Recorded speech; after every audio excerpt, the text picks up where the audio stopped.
Thank you all for joining us today. I am so excited as a co-chair of the Project on Unity and American Democracy to be in conversation with one of our senior advisory board members, Allida Black. Professor Allida Black is a world-renowned historian who's joining us today to talk about her lifelong work on Eleanor Roosevelt and Eleanor Roosevelt's impact on global democracy, foreign policy, peace studies, and human rights. Professor Black, thank you for joining us today. Oh, Samar, I'm so happy to be here. I look forward to this conversation very much. Me too. So I just wanted to start us off with this first question about what sparked your initial interest in researching Eleanor Roosevelt, and how has your lifelong body of work here influenced you? Well, at the risk of embarrassing myself by undercutting my academic credentials, I went to a graduate school very late after running a series of nonprofits. And I wanted to learn how to keep people at the table from times of intense division and negotiation. And so as I began to look at that, I began to see that my preconceptions of Eleanor were just stupid. I mean, they were like comic book perceptions. In what sense? So, well, that they were very one-dimensional, that she was eyes and ears, that she did policy, that she really was so polite that she was almost deferential. And nothing could be further from the truth. And so the issues that concerned me the most, as my friends were dying from AIDS, as housing was becoming exceedingly expensive and out of reach for many people in Atlanta, the divisions within the Democratic Party over what I considered to be fundamental justice issues, and how we had spiraled down into both name calling by both parties. Eleanor gave me a model to explore as I tried to mediate disputes between police and community members, between the city council and housing. Was this in the 1980s? Yeah, 1980s. And then, in the 1980s. And then when in the late 80s, when I was finishing my degree, my coursework, much to the dismay of my academic advisor, I went to him and said, Leo, nobody has done Eleanor's influence on the Democratic Party. This is a critical omission in Roosevelt scholarship. And he just looked at me with this sort of condescending smile on his face and said, do you really have to do that? And I went back to him and I said, Rebuffo, just because you don't want to read it, that doesn't mean it's not important. At which point I got one of the great classic Rebuffo belly laughs. And I took off. And it's been a lifelong journey ever since that literally has taken me around the world and allowed me to meet with and work with Nobel Prize winners and leading women political figures around the world. That's amazing. That's amazing. Thank you. And one of your books on Eleanor Roosevelt is titled Courage in a Dangerous World. And one of your most recent books is titled The Moral Basis of Democracy. These titles feel more relevant than ever in today's world as well. After studying Eleanor Roosevelt's papers, what strikes you most about her leadership skills, and what lessons can she impart to modern day American policymakers, especially women interested in leading on foreign affairs and national security issues? Boy, that's a great question. I must say that's the best question I've ever been asked. Oh, wow. Thank you. I mean, out of the ballpark. The thing that stuns me daily is how intractable Eleanor's faith in democracy writ large was, despite daily, palpable, painful evidence of its shortcomings.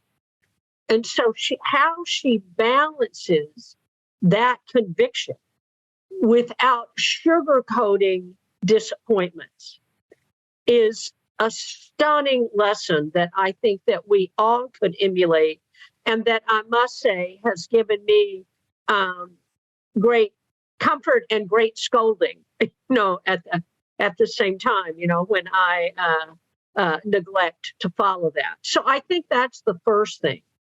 I think the other thing that is critical to today is that Eleanor was fiercely partisan. I mean, Arthur Schlesinger told me she was the greatest political warhorse he'd ever come up against. And Wow. she took no prisoners. But Really? at the same time, that did not mean that she trashed her opponent. Okay. And so if we could fast forward a little bit to her time at the UN in the late 40s and the early 50s, this is the trait that served her the most.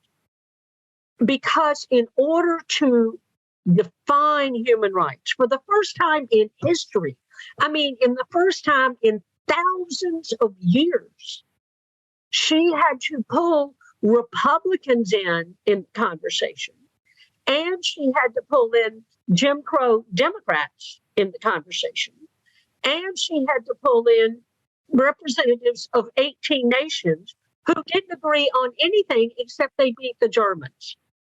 And so her ability to be firm in her beliefs without disparaging or attacking her opponents. That doesn't mean she didn't criticize them. She criticized them, but she criticized them with the tone that they heard. And the perfect example of this is her relationship with John Foster Dulles, who was an ardent, very conservative Republican who would be the foreign policy advisor to Tom Dewey, who challenged FDR and would challenge Truman.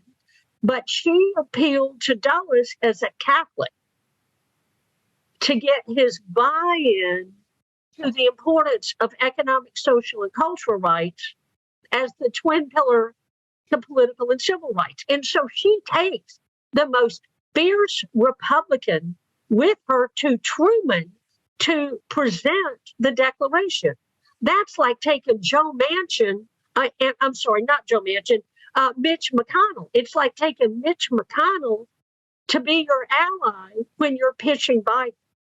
And she was able to do that. And this is the third point that I would like to make, is that she was familiar with all of the religions of the world. And she read widely in them. So she was able to figure out how to find common ground and appeal to a wide array of spiritual and political references during her debates. So she was able to relate and connect. Absolutely. At every point and level. Well, you mentioned about Jim Crow Democrats and pulling people together. And I wanted to just turn for a moment here to talk about the historic Highlander Folk School, if I may. And the question there is, can you tell us more about Eleanor Roosevelt's involvement with the Highlander Folk School, which is in Grundy County, Tennessee, right down the road from where we currently sit right now at Vanderbilt? Well, it's one of my favorite places in the world, so I am enormously happy to talk about it. When the Highlander School really came into existence and became an institution of notoriety or repute, depending upon which side of the political spectrum you sat, it was a labor school. It was designed to teach men and women how to organize for collective bargaining. But by the late 40s, it had transferred its focus from labor to racial justice. And Eleanor had been a lifelong supporter of Highlander. She had been a donor to it that elicited great national criticism, but that she remained steadfast with it. And she led workshops there on nonviolent civil disobedience, on the Universal Declaration of Human Rights. She was such an avid supporter of Highlander that she had to drive through the Klan up macadamized, unlit, dark roads going up the mountain to Monteagle because the Klan was coming together. We now know from her FBI file that J. Edgar Hoover was in collusion with the deputies in the county and was in collusion with the Klan. And when he found out that the Klan had placed a $25,000 bounty on Eleanor Roosevelt's head and was going to abduct her as she drove to Highlander, and there's a paper trail on this that's a file cabinet long. He pulled the cops out of that county and told Eleanor that he couldn't protect her, thinking that she would decline the invitation. But he didn't know her. And she went anyway. She was greeted at the Nashville airport. There was no Secret Service, so there was an unloaded gun in the car. And Eleanor drove through the Klan to lead a workshop on how the Universal Declaration of Human Rights affected the NAACP, on whose board she sat, strategy to combat Jim Crow. Wow.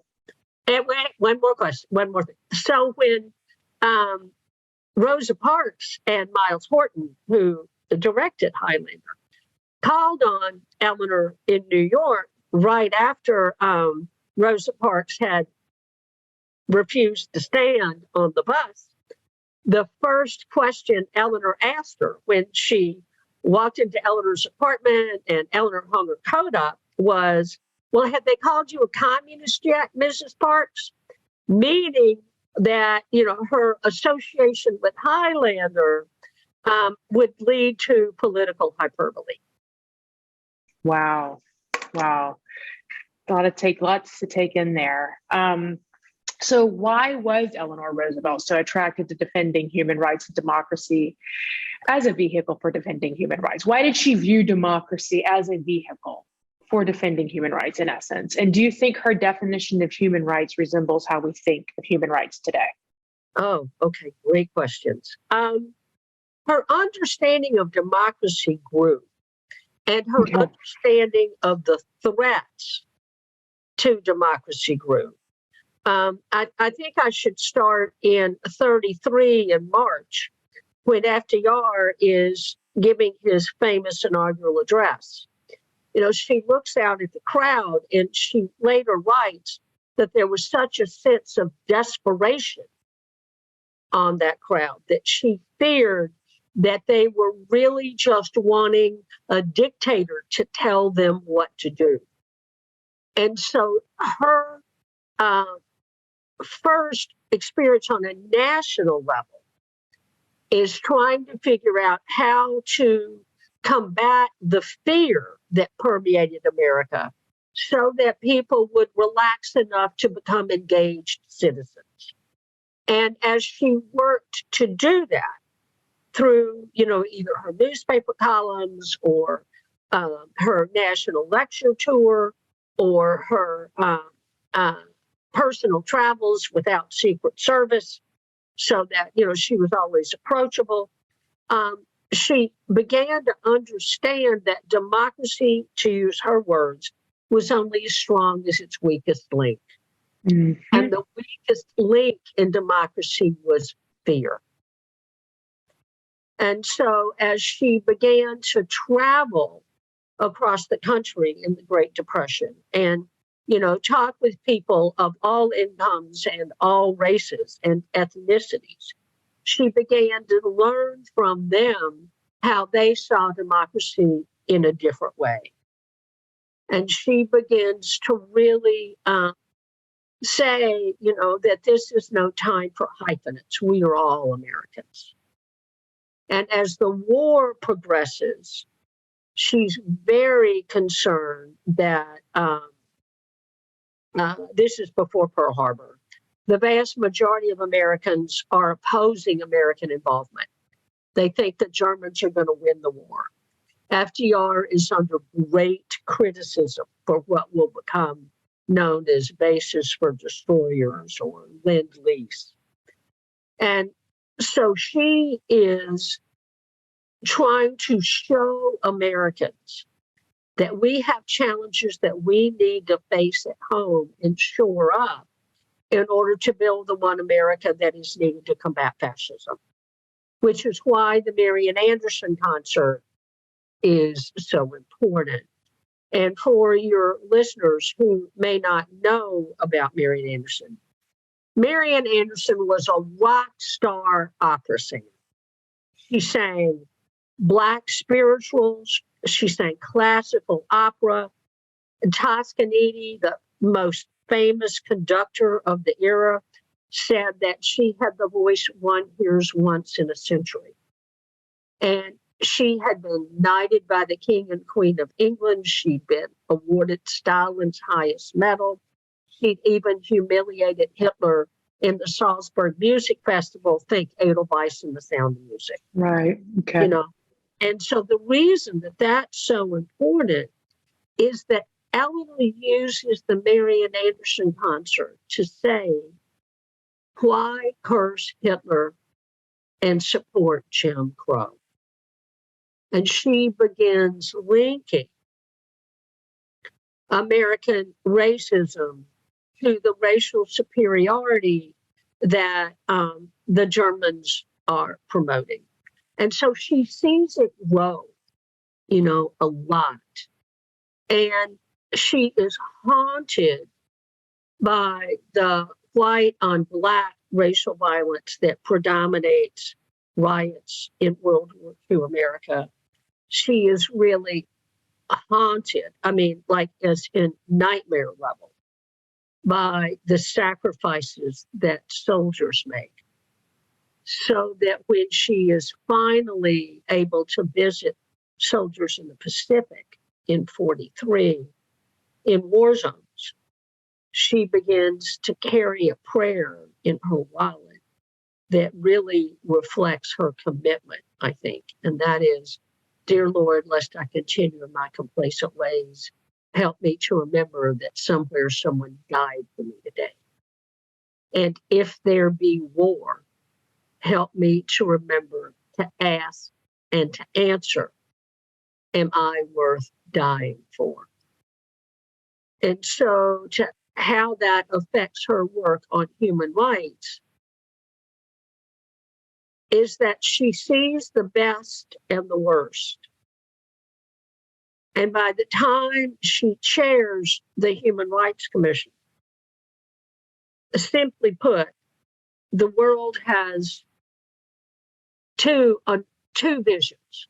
One's clearly defined: the Holocaust, the bomb, 500,000 American dead, even more wounded, 40 to 60 million displaced refugees, an economy that is totally dependent upon defense spending, and a desire to combat that. And so her faith in democracy with the Declaration was her vision to redefine democracy to address the most pressing issues she saw confronting the world. And how did she deal with that at the time when she was serving as the first chair of the UN, as the UN Human Rights Commission? How did she engage in an almost two-front struggle from her own State Department while also wrangling the consensus needed from a fractured UN body riven by an emerging Cold War at the time? How did she manage to create that consensus? Through the force of her personality and sheer will, and not caring what the State Department said. No, she was not trying to advance her own political career. She had already turned down all these pleas to run for office or head universities or, run liberal think tanks. What she wanted to do was to get the Declaration through. And that meant that she had to have, as one of my students told me, a Velcro butt that just stayed in the chair. She met 300 times over 3,000 hours. And remember, she was conversant with different faiths and had traveled all over the world.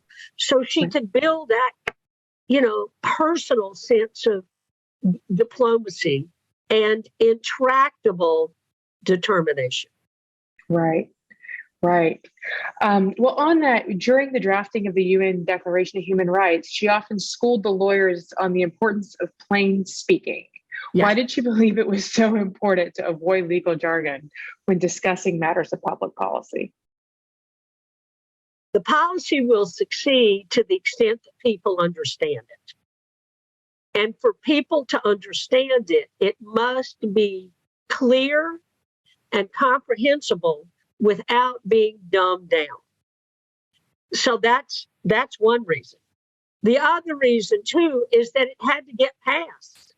And the more you qualify it, the more you open the Pandora's box to every amendment known to humankind. So it was a matter of inclusion and a matter of effectiveness. Mm-hmm. So she was really pragmatic and very practical and constantly focused on the end goal and the bottom line, it sounds like. Absolutely.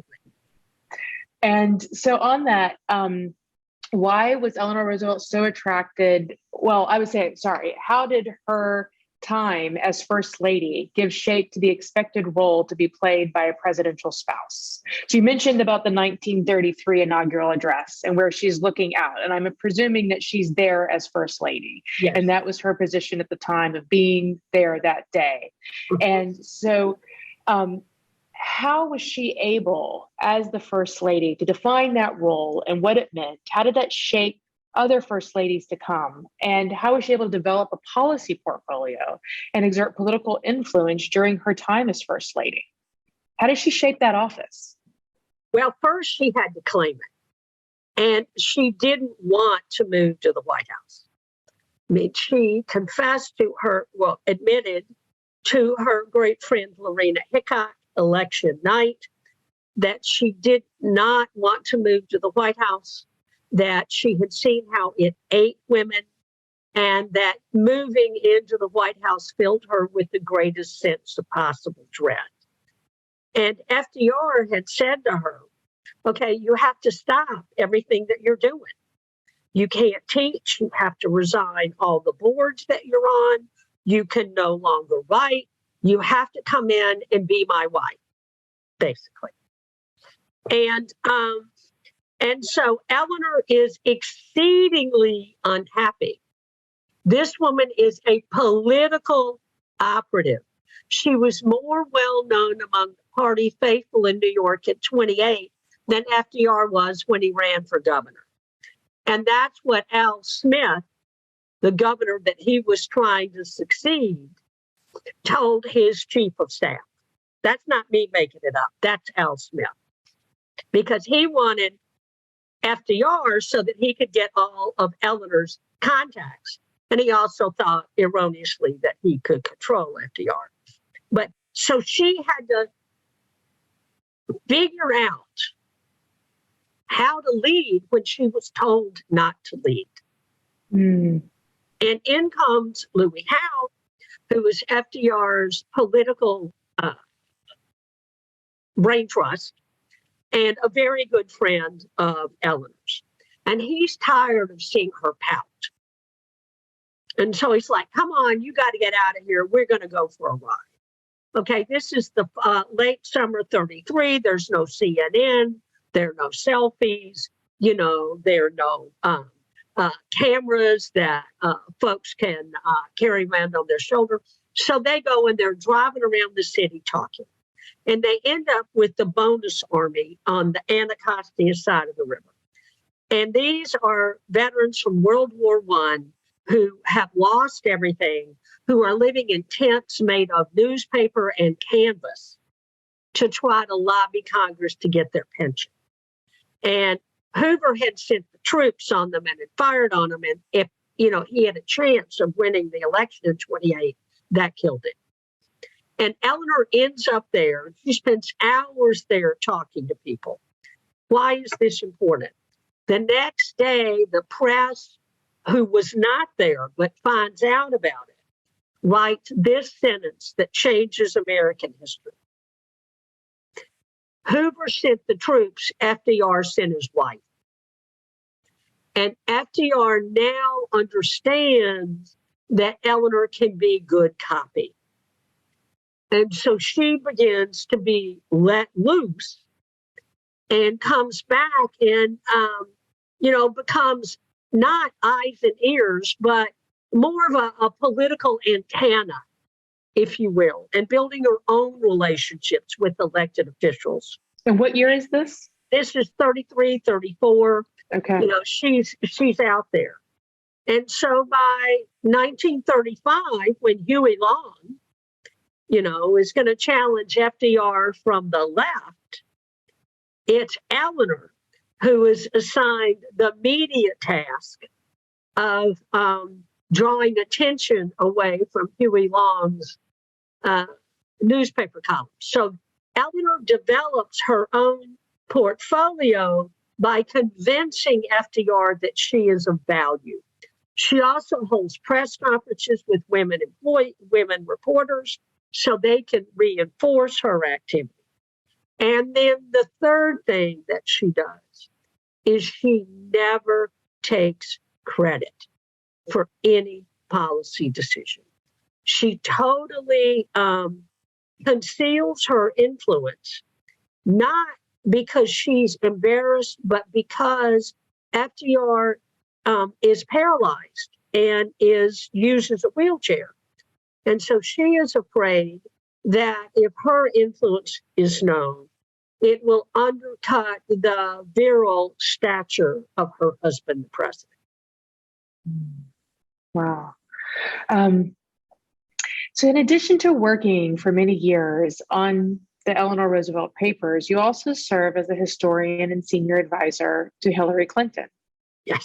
How did Eleanor Roosevelt's legacy that we've been talking about impact Hillary Clinton's vision of her responsibilities as First Lady and later as Secretary of State after serving as a senator from New York? I don't think there's anybody in the world who could understand the focus and the patriotism and the stamina and the stubbornness of Eleanor more than Secretary Clinton.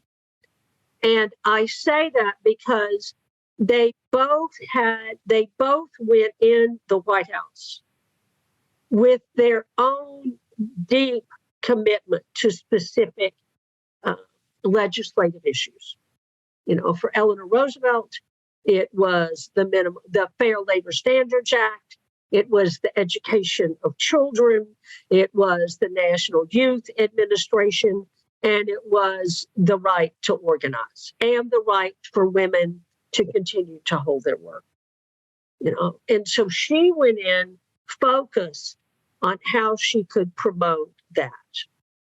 Secretary Clinton went in with children and the rights of women and healthcare and education as her focus. And because they were both lightning rods, they're like, they're Rorschach tests. I mean, Eleanor was Rorschach for what women could be allowed to do in the 30s. And Secretary Clinton was the Rorschach test for what women should be able to use their skills to do. And so they're caught in that both. They're caught in that, bond of identification. But I also think that as Secretary Clinton enters First Lady Clinton enters the second term of the White House, like Eleanor, she realizes the power of her voice overseas. And as Eleanor becomes the voice for democracy overseas, for surviving bombing raids, for combating fascism, for trying to get people to look at America in all of its diversity and candor, Hillary goes to Beijing. And just like Hillary goes to Beijing, and Eleanor chairs the Declaration drafting committee, they both, more than any known women of their age, carry that responsibility to make that promise real. So an enormous ownership of responsibility. It's an indescribable responsibility, an onus, if you will, that that requires great discipline and great soul armor, if you will, to repel the slings and arrows of outrageous accusations. Well, on that note, as you've alluded to a few times here, both Eleanor Roosevelt and Hillary Clinton, Secretary Clinton, were not universally admired by the American electorate. That's an understatement, I think. So to what do you attribute much of the harsh condemnation of both Secretary Clinton and Eleanor Roosevelt by their political foes and perhaps by everyday Americans? Well, there are two different issues, I think, that are the lightning rods for them. Right. With Eleanor, the issue is race. There is no question about it, even though when we look at her statements now, we may cringe at the temerity of some of them.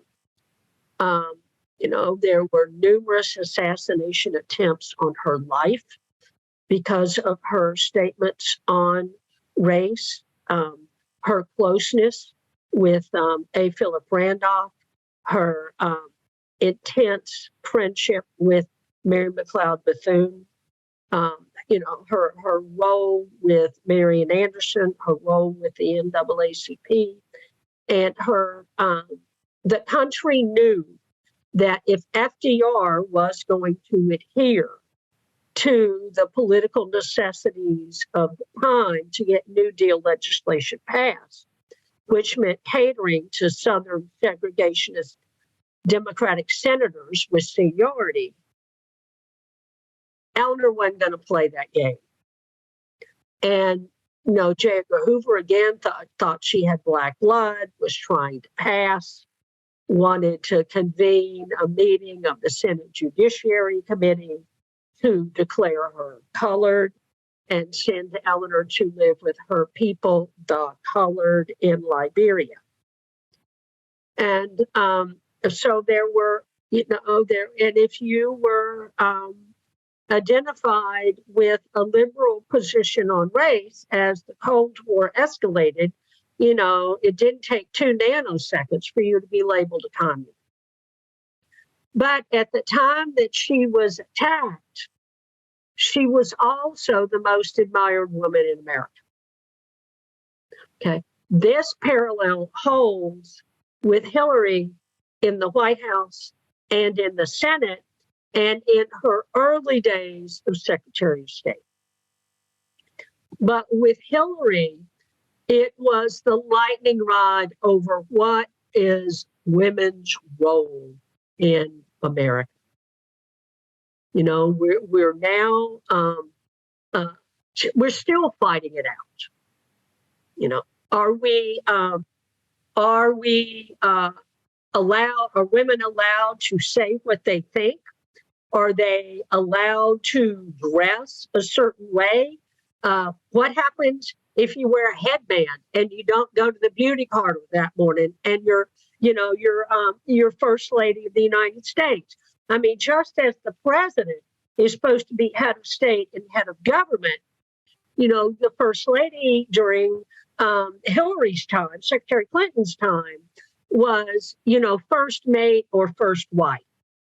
And so you get into the who elected her anyway, which I think is an incredibly ironic historical attack, because all the women before Hillary concealed their influence.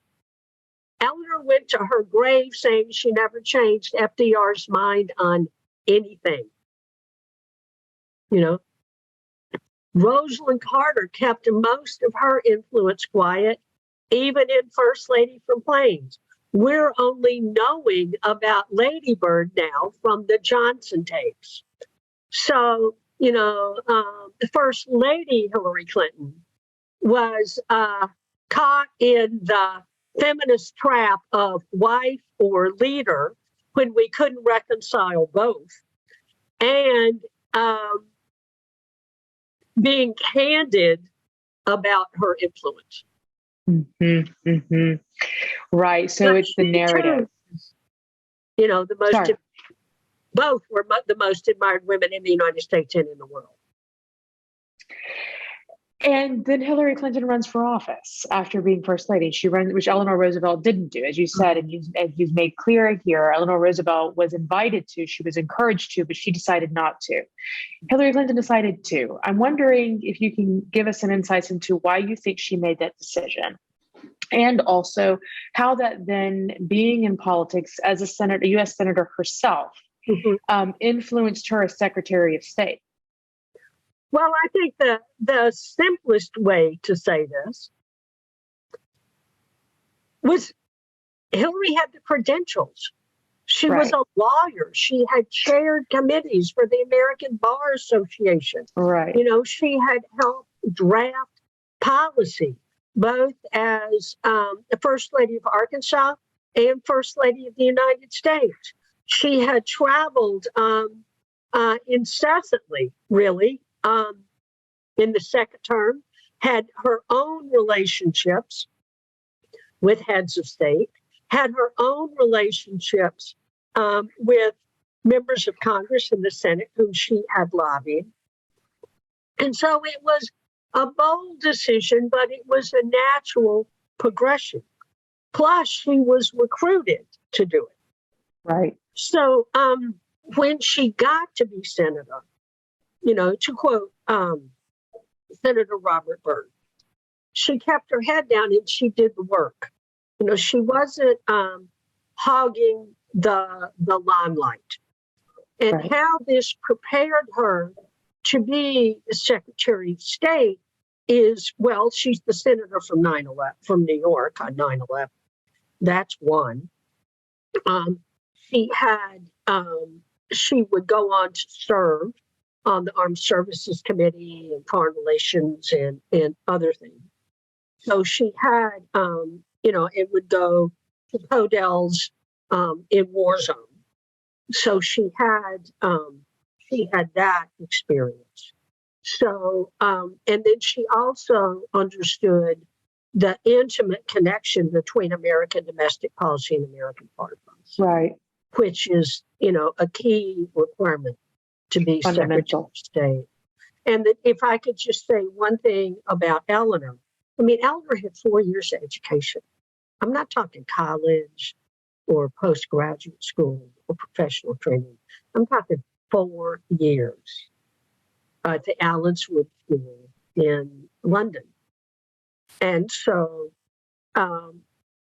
after Eleanor marries FDR, there's always a struggle on how she finds her own voice. What do you mean by 4 years? I just want to make sure I'm clear. 9th, 10th, 11th, and 12th grade. That's it. That's it. Wow. Okay. Totally self-taught, a voracious reader, a very active listener, who would seek out information. And so as she marries FDR, the big struggle with Eleanor and with FDR is how they both find their voices, in the 30 years of their marriage. And so while she's in the White House for 13, almost, 14 years, and the, 4 years of governor before that, she has to watch what she says. I mean, there's sometimes when she's just going to be out there and I don't care what he says, like when she speaks out against internment and she speaks out against anti-lynching. So when she leaves the White House after FDR dies, and Harold Ickes, the longest serving member of FDR's cabinet, comes to her to beg her to run for office, she says, no, but you need not worry, my voice will not be silent. Eleanor does not want to be beholden to anybody. She has shut her mouth, from 1884 to 1945. And now she wants to say what she thinks and influence the Democratic Party rather than have to represent the Democratic Party. Big Does that make sense? It makes complete sense. Yes, absolutely. And how do you think Madeleine Albright and Hillary Clinton and Eleanor Roosevelt have shaped American foreign policy as women? Well, I mean, we got to put Jeane Kirkpatrick in there too at Yes. the United Nations. But I think in indelible ways, I mean, Kirkpatrick first showed us that a Republican woman who was conservative and who could be a Secretary of State could hold her own in military situations with the guys. I mean, witness Grenada and other things. But when you look at Madeleine Albright and Hillary Clinton, and then I want to bring Condoleezza Rice in as the third. Of course. Albright influenced American policy because she was a foreign policy, because she was a refugee, a woman who found out that late in life that she was Jewish, that people in her family had come out of the Holocaust. But what she understood more than anything is that women's voices mattered. And that you could not build a successful, rebuild a failed state, solve a war, or negotiate intense international conflicts if women's voices and women's concerns were not brought into picture. And so, it's Albright who really builds upon the early UN Security Council resolutions that Hillary gets passed while she's Secretary of State. UN Security Council Resolution 1325. So Albright really believes that women's voices matter, that Beijing was just as important to Albright as it was to Hillary Clinton in terms of its world importance.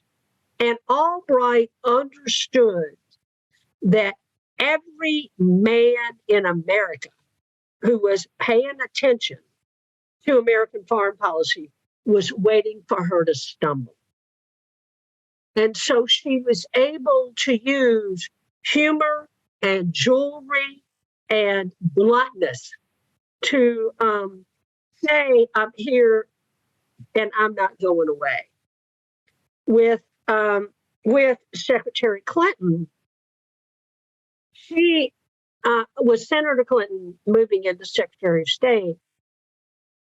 She totally redesigns how the State Department works. And she made the integration of women, peace, and security a fundamental tenet of American foreign policy, and got the U.S. National Action Plan on Women, Peace, and Security through all of the 15 agencies that were involved with that, secured the support of the National Security Council and secured the support of President Obama. So it is now a legal requirement of American foreign policy. That's one reason. The second thing that Secretary Clinton did was she reorganized American diplomacy around the three pillars of smart power, which is defense, diplomacy, and development, and elevated them all equally. And that had a huge impact on American foreign policy, international commerce, the treatment that women received during war and coming out of war, and the alliances, how America approached the alliances it had in countries that were not there yet. Right. Well, speaking of countries and democracies that are there or not there yet, but are wanting to get there, what gives you a glimmer of hope for our own American democracy? I won't lie, it's a perilous time. I think democracy is in demise. I was lucky enough to have dinner with the brilliant Anne Applebaum last week, and talking about the steps that we have to take. And what gives me hope are people I know who literally risk themselves every day to try to make it work. And they could be of not my party.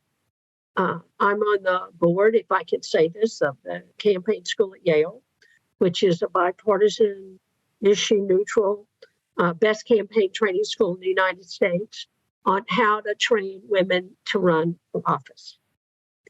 And it's a multi-partisan board, and I have to work with my friend Betsy Ankney, who ran the Republican senatorial campaign, and now works for Nikki Haley. Now, Betsy and I agree on maybe 30%, but we have learned to focus on our bedrock commitment to electing women. And the fact that Betsy and I can stay friends for 6 years through all this madness, and we're both opinionated as hell, shows, that it's possible. And then, I look at what Secretary Clinton does every day and how she risks herself behind the scenes to make it work. And to be exposed to the joy and the courage that is Ellen Johnson Sirleaf, the first woman to lead a democratic elected nation in Africa, to watch Ellen, my friend Ellen, bring Liberia back from war and win the Nobel Peace Prize.